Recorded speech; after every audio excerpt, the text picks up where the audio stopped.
bien, c'est coloré, c'est ouvert. Oui, un paysage coloré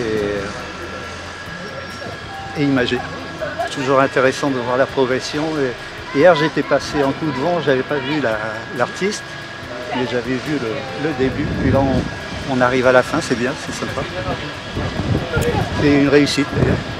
Merci pour l'invitation au festival Variations urbaines. J'ai été contactée par le commissaire d'exposition Christian Mahé, m'invitant donc sur ce festival, et je suis venue en mars dernier prendre un petit peu connaissance de mon mur, du territoire.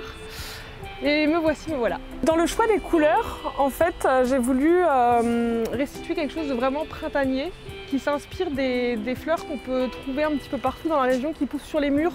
Petites fleurs très colorées qu'on peut voir, qui sont dans les tons orange, rose, violet, très vives. Et je trouvais que ça se mariait particulièrement bien avec ce parterre d'herbe qui est devant mon mur, qu'on peut voir là, tout là. Au niveau de ce mur, j'ai commencé par faire un aplat de couleurs en premier. Vraiment diffuser les couleurs un petit peu partout. L'idée, c'est vraiment de retrouver un petit peu toutes ces nuances sur la totalité de la surface, en les mêlant avec des dégradés. Et après, j'ai réalisé mes tracés, en fait, en noir. Alors la bombe, c'est un outil qui est très agréable, parce que c'est de la peinture projetée et ça permet de travailler sur tout type de support.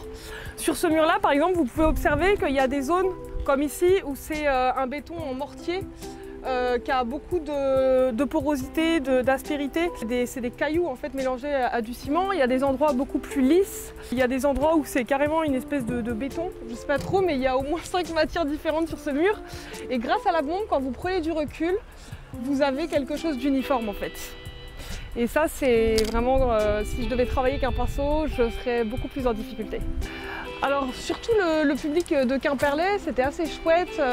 Ici, c'est un lieu qui est pas mal visité par les habitants. Ils viennent prendre leur pause déj, jouer avec leurs enfants, promener leurs chiens. Donc j'ai eu vraiment beaucoup de visites de Quimperlois et c'était très agréable. Beaucoup d'énergie positive, de retours de personnes qui étaient contentes de voir ce mur se dessiner en couleurs. Et aussi, l'art urbain se fait plutôt rare à Quimperlé, donc les personnes ont eu un accueil avec beaucoup d'ouverture d'esprit en fait, et c'était très chouette.